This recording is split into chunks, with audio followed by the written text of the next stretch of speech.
Y claro, si eres productivo, exportarás. También importarás, no hay ningún problema con las importaciones. Esa obsesión que tienen en contra de las importaciones es un error catastrófico. No hay ningún problema con las importaciones. Pero bueno, las exportaciones te van a permitir crecer. Para eso necesitarás generar inversión, necesitarás empleo, que es lo que produce, y para generar inversión necesitarás tener seguridad y un concepto más importante que se habla poco, seguridad jurídica. Seguridad y seguridad jurídica que no son lo mismo, ¿no? Entonces, lo primero es, ¿tenemos algo de todo eso en Ecuador? En Ecuador no tenemos inversión, no tenemos empleo adecuado, no tenemos apenas exportaciones, hay muy poquitas y normalmente el sector es lo mismo que se exportaba hace 50 años, el 38% sigue siendo petróleo. Cito de memoria, por eso vosotros podéis ver los datos exactos, que son lo mismo que hace 50 años en el MIT Complexity, bueno, ya no es del MIT, el Complexity, que en la página de Complexity Economics podéis ver los gráficos y son básicamente lo mismo. Últimamente hay muy poquitas industrias, muy poquitas cosas que Ecuador está haciendo bien. Ecuador tiene una industria camaronera que sí que está produciendo, Ecuador tiene un poquito de industria florícola, era un sector que crecía ya no tanto, Ecuador tiene industria tunera en el puerto de Manta y poquito más, muy poquito más.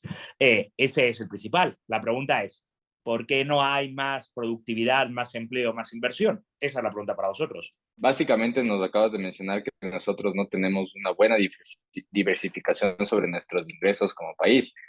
Y porque básicamente antes del boom igual exportábamos tan solo como tres productos principales y ahora estamos por el mismo camino. Y es interesante lo que tocaste, que no podemos diversificarnos en sí más mientras no tengamos la capacidad productiva de realizarlo. Entonces, ¿cómo crees que podríamos mejorar estos puntos de aquí para poder ser un poco más productivos y quizás diversificarnos y poder evitar este tema de la dependencia de estos productos? A ver,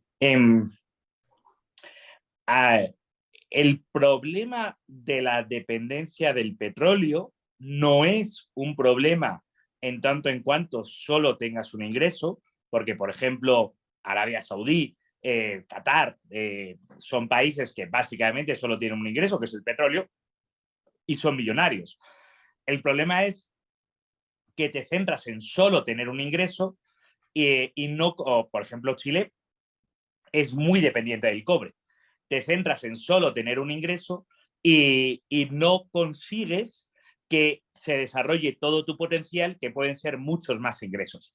Ingresos que decimos que son al país, pero en el fondo lo importante son tener empresas productivas, porque hablamos de que sea, pero aquí la cuestión es, ¿tu empresa es las empresas de ese país son productivas o no son productivas? Esto en economía, lo podéis buscar, se llama muchas veces la enfermedad holandesa. Cuando tienes una industria que es muy importante, como por ejemplo el petróleo, hace que el resto de industrias no se desarrolle lo suficiente. Yo no tengo claro si Ecuador es un caso claro de enfermedad holandesa, pero bueno, podemos ir en esa dirección. Ahora, ¿qué debemos hacer para que sea más productivo? El problema es que normalmente esa pregunta la responden socialistas engreídos o burócratas engreídos que dicen, yo, que soy tan inteligente, he decidido que la industria de Ecuador del futuro serán los microchips. Y hacen unos planes grandilocuentes que sean microchips. Y eso es lo que yo iba a llamar socialismo. Socialismo como economía planificada. Es decir, el burócrata de turno toma la decisión y planifica la economía hacia dónde vamos. En realidad yo creo, Edison, que la respuesta a tu pregunta no la tengo yo, y si alguien la tiene, es más probable que la tengas tú, o Doménica, o Patricio. Algún joven ecuatoriano a lo mejor está teniendo en estos momentos una gran idea.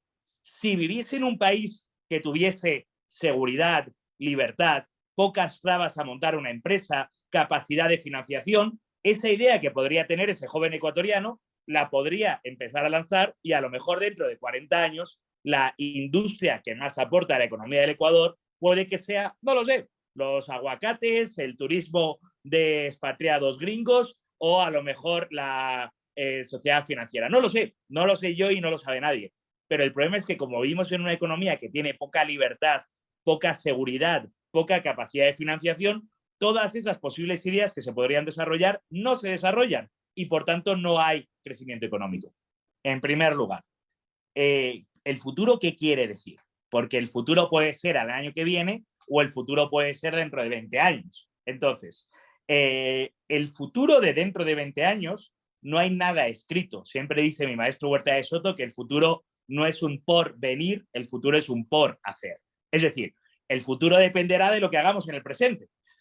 Ahora, los economistas hacen análisis bastante mediocres haciendo eso, el ceteris paribus. Si todo lo demás sigue igual y nada cambia, eso es una imbecilidad. Todo va a cambiar porque la vida cambia, porque la sociedad evoluciona y no vamos a dejarlo todo igual. Peor dentro de 20 años. Entonces, ¿qué depende del futuro? Dependerá de lo que hagamos en el presente para mejorar. ¿El futuro de qué ocurrirá en Ecuador? Yo tengo una idea muy clara, que a mí me extraña porque cuando la digo parece revolucionaria, porque muchos ecuatorianos no lo tienen tan claro. El futuro de Ecuador depende de lo que hagan los ecuatorianos. El futuro de Ecuador no depende ni de los gringos, ni de los españoles coloniales, ni del precio del petróleo, ni de... No, el futuro de Ecuador depende de lo que hagan los ecuatorianos.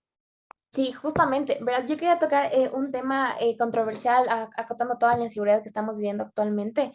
Con esto de la legalización del porte de armas, ¿tú crees que esto sería un primer paso para una dictadura como Bukele? Y si no, ¿crees que necesitamos ese tipo de poder centralizado aquí en el país? Bueno, esta pregunta me la planteas y yo voy a decir bastantes cosas. En primer lugar, en Ecuador no se ha planteado el libre porte de armas. En Ecuador se ha planteado que haya más armas, que sea menos difícil sacar la licencia de tener un arma legal. Porque aquí hay muchísimo ruido. Y entonces hay muchísimo. Y de lado y lado escucho a personas que dicen el libre porte de armas será la solución a la seguridad en Ecuador. No creo que sea verdad.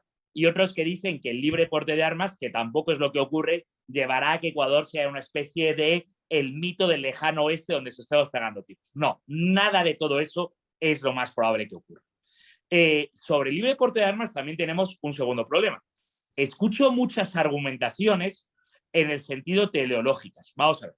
En teoría de la argumentación en lógica, y me paro aquí porque creo que un problema grave es que en la universidad no enseñamos lógica. En teoría de la argumentación en lógica hay dos tipos de argumentos. Teleológicos, que son hacia el futuro, lo que van a producir, ontológicos, que son hacia el pasado, los principios. En los argumentos teleológicos podemos decir que haya más armas producirá que haya más muertos inocentes y otros dirán que haya más armas producirá que haya más seguridad. En realidad la cuestión no es que haya más armas, es que haya más armas legales, porque armas ya hay muchas en Ecuador. Lo que pasa es que no están legalizadas. En los argumentos teleológicos la evidencia es contradictoria.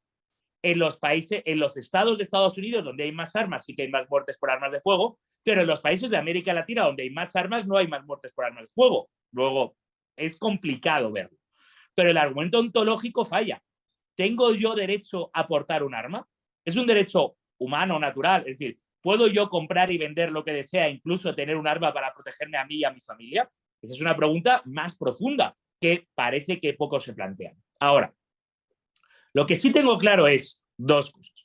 Ecuador tiene un grave problema de seguridad.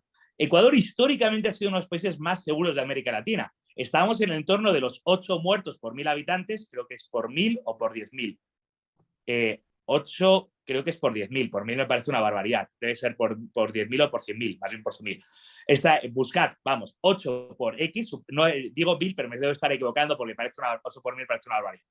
Y era de los países más bajos de América Latina, y Ecuador ha pasado en el 2022 a 25, 3 veces más y de los más altos de América Latina. Luego, hemos pasado de estar en la parte de abajo históricamente de la tabla a la parte de arriba. Y evidentemente en eso hay que hacer algo.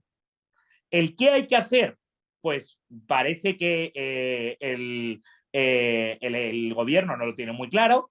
Ha habido estados de emergencia que no han servido de mucho. Ha salido el ejército a las calles que tampoco parece que esté sirviendo de mucho, y se ha aprobado menos regulación del porte de armas.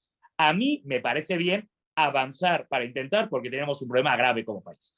El caso de Bukele es llamativo. En El Salvador era de los países del mundo que tenía mayor número de muertes violentas. Y a día de hoy es de los países del mundo que tiene menor número de muertes violentas, haciendo caso a las estadísticas oficiales, pero desde luego. Oye, eso es muy digno de celebrar y eso es muy digno de aplaudir. Porque aquí parece que nos preocupa más otras cosas que lo importante, y es que nuestros ciudadanos no se mueran.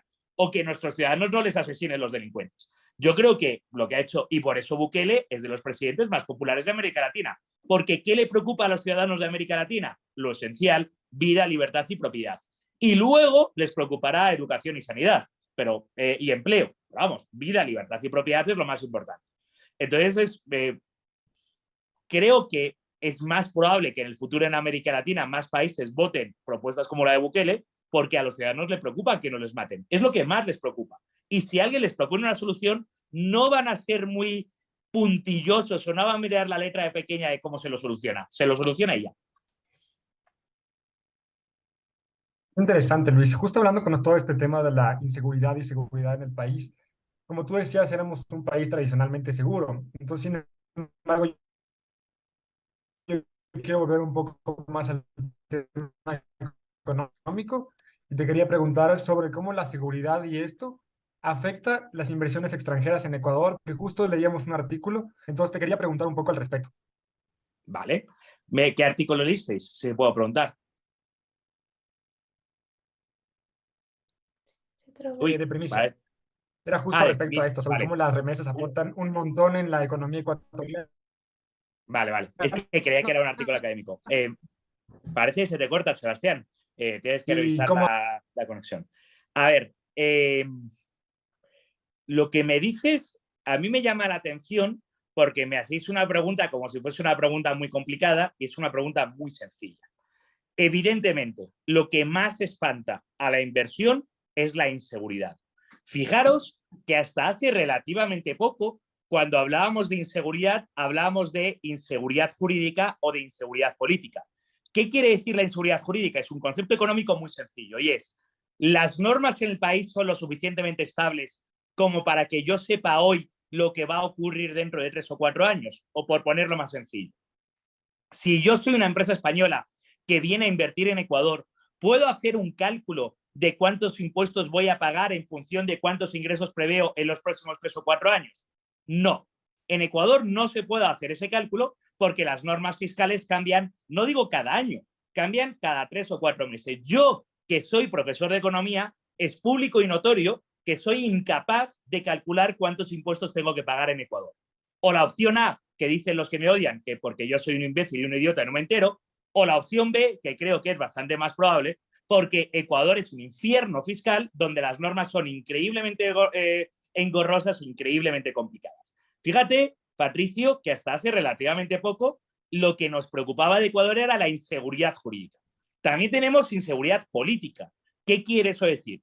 Cuando sale un nuevo presidente, tengo la garantía de que durará los siguientes 4 años. Me guste, no me guste, me da igual. Pero 4 años de seguridad de que esta va a ser las reglas del juego democráticas. En Ecuador tampoco lo tenemos. Llevamos 5 meses dudando de si vamos a echar al presidente actual sí o no, con 2 revueltas para intentar echar al presidente actual sí o no. Por tanto, no hay ninguna garantía de que Lasso aguante 4 años. De hecho, podríamos hacer apuestas y ver cómo haciendo. 21 constituciones y vamos, por más que espero que no, la verdad, pero ¿qué opinas de toda esta situación y cómo crees que incluso podríamos llegar a cambiar ese pensamiento de las personas de querer, de tener esa paciencia, de generar esa cultura de paciencia? Muy buena pregunta, Mile, por 2 motivos. La primera que yo te hago es, tú debes tener unos 20 años y has vivido 2 constituciones de Ecuador. Si Dios lo quiera, te mueres con 100 años, ¿cuántas constituciones más crees que vas a vivir en el Ecuador? Chuta, unas mínimo unas 20 ahí. La historia de la republicana del Ecuador nos dice que ha habido entre constituciones, normas y títulos de constituciones unas 20 en 200 años. Por tanto, más o menos eso, te toca 10 por año. Evidentemente eso es lo contrario de seguridad jurídica. Eso es lo contrario de planes de largo plazo y consensos sociales para crecer y mirar hacia el futuro. Mira, el crecimiento económico es una tarea larga, difícil y de largo aliento. Y efectivamente en economía no hay milagros. Y en economía no hay decisiones que funcionen en el minuto 1. De hecho, vosotros sois muy jóvenes, pero la mejor medida económica que tomó el Ecuador fue la dolarización. La dolarización no funcionó de un día para otro. Durante el año 2000 todavía hubo inflación en Ecuador y durante el año 2001 hubo bastante inflación en Ecuador. Y claro, muchos ecuatorianos decían, ¿lo ves? La dolarización no está funcionando, no se ha reducido la inflación a 0. Y dice, bueno, se ha reducido la inflación a la mitad en un año Y esto no es un milagro, no va a ser, tenemos que aguantar. Se aguantaron 2 años y a partir del tercer año ya fue muy bien y durante los siguientes 20 años la inflación ha estado bajísima en Ecuador. Pero no funcionó en el minuto 1. Y es verdad que no hay ni por parte de los ciudadanos ni por parte de los políticos honestidad en cuanto a reconocer que el trabajo duro y el esfuerzo de largo aliento es lo que te lleva a tener resultados. Los políticos prometen soluciones milagrosas. Yo voy a hacer casa, yo voy a hacer que la economía, no, mire, usted podrá hacer reformas que si lo hace muy bien podrán tener efectos en el largo plazo y podrán llegar. Ojo, no podemos olvidar, ahí tengo el libro de Maguad, que Maguad dolarizó el 9 de enero y el 20 de enero fue expulsado del país. Y desde entonces no ha vuelto. Es decir, hizo una reforma muy buena para el largo plazo, pero en el corto plazo fue repudiado del Ecuador, fue expulsado del Ecuador y 20 años después no ha podido volver al Ecuador. Luego, sí que hay una dicotomía, Mile, entre el corto plazo y el largo plazo. Las soluciones fáciles de corto plazo, en el largo plazo, no funcionan. Muchas gracias, Luis. Realmente para nosotros nos has ilustrado un montón en tan poquito tiempo y nada, te agradecemos mucho por tu tiempo. Muchas gracias a vosotros, chicos. Suerte.